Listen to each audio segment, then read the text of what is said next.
Vienna is elegant. Vienna is expensive. Vienna is the city of treaties, palaces, and classical music. But Vienna is also football.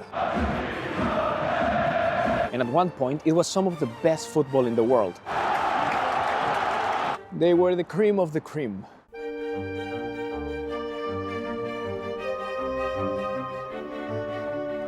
Welcome everyone to the Roma Report. We're doing a quick stop at Vienna, Austria, and we're going to explore the football history about this country, the culture, and everything that goes beyond the pitch. But first, let's go to the 1930s. In the early 30s, Vienna stood at the center of football innovation. After being influenced for years by British expats, the Viennese game was at its peak, and the legendary Wunderteam emerged.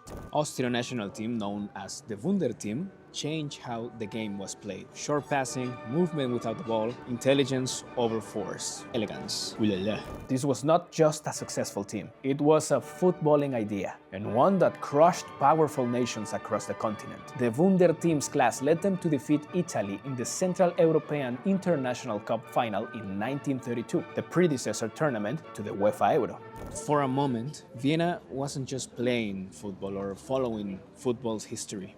It was writing it. The Wunderteam reflected the city itself because it was elegant, modern, and intellectually confident. And why the city itself? Because most of the players came from Vienna. Like the strong captain Joseph Smistik, Walter Nausch, Leopold Hoffmann, Joseph Bican, the original goal machine, and also, of course, the footballing Mozart, the player who defied Nazism, both on and off the pitch, Matthias Sindelar. He who can be called, without a shred of doubt, the greatest figure in Austrian football history. Clubs and coaches across Europe watched these players, their style, and learned. The prolific Austrians even got to the 1934 World Cup semi-finals, but lost to the totalitarian host Italy with a very controversial goal and poor refereeing. Mussolini didn't want to lose again to the marvelous, elegant Wunderteam. And this mention of Mussolini brings us to the final act of this historic, yet overlooked team. The Second World War, the Anschluss, the annexation of Austria. On March 12, 1938, German soldiers crossed the border. Austria was absorbed into the Third Reich.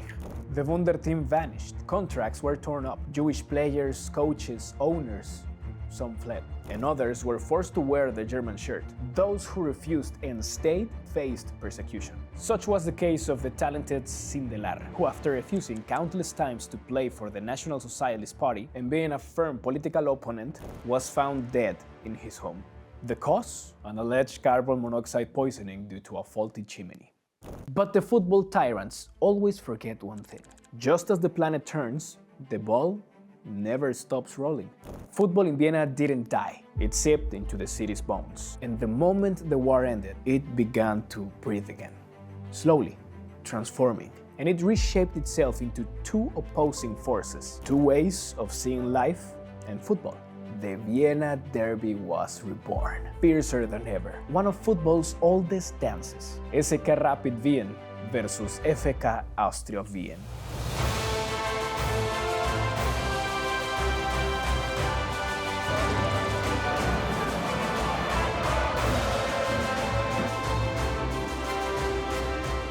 First, let's talk about Rapid Wien, the people's team. Rapid Wien grew from working-class districts, was shaped by railway workers and industrial communities. This, my friends, is football as collective energy. It is loud, emotional, and defiant, just as Schönecker. Dionys Schönecker is probably the main reason Rapid Wien still exists. In 1910, at just 22 years old, he took over an abandoned and nearly bankrupt club. Schönecker rebuilt Rapid with a young team known as the Young Savages, while introducing new footballing ideas and a modern vision for the club. The result was extraordinary. Rapid went on to win 12 Austrian championships and the Mitropa Cup in 1930. That's why he is still known as Mr. Rapid, by going the extra mile and truly caring for the club. Schönecker laid the foundations of what Rapid Wien would become. Rapid don't ask you to watch. It asks you to belong, like the famous Rapid Viertelstande, the last 15 minutes of relentless clapping.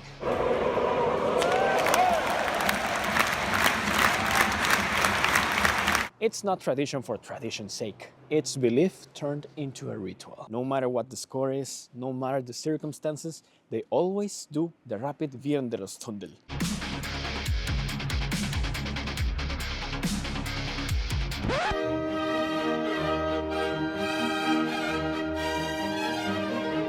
Austria-Wien emerged from a different Vienna. It was linked to the cultural lifestyle, the intellectual circles, and the middle-class identity. The official founding date of Austria-Wien is the 15th of May 1911, but the story of the club began a few years earlier. The Weichen, the Violets, actually emerged from a cricket organization. Internal disputes within the Vienna Cricket and Football Club led almost the entire football section to leave and create their own team, the Viennese Amateur Sportverein. The new club would soon be shaped by two remarkable figures, the Englishman Jimmy Hogan and the Austrian mastermind Hugo Meisel, two of the most influential names in football history, whose ideas and philosophy would leave a lasting mark on the violet shirt. Austria is about style, about elegance, about football as an expression. And if Rapids is the city's heartbeat, Austria, it's like the sense of form.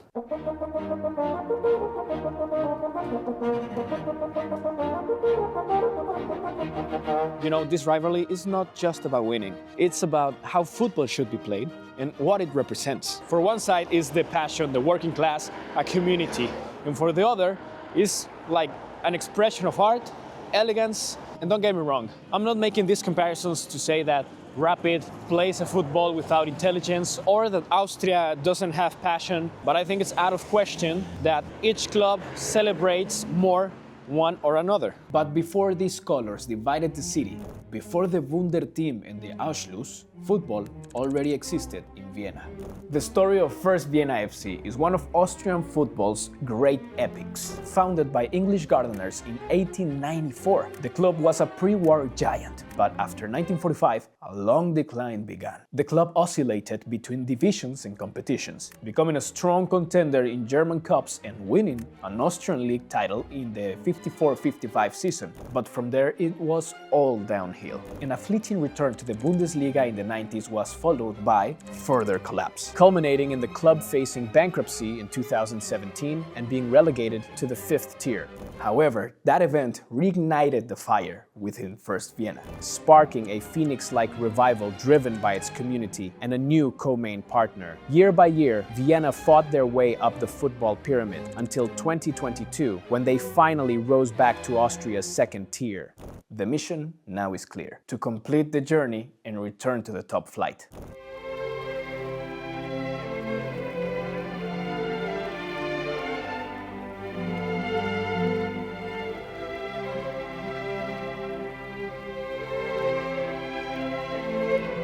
So in the end, Vienna tells 3 different football stories. The Wunderteam showed the world what Viennese football could become. Rapid and Austria turned the game into identity, 2 ways of understanding the city itself. And First Vienna reminds us where it all began.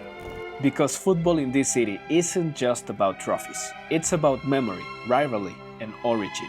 And if there has ever been a good moment to follow Austrian football, it is now.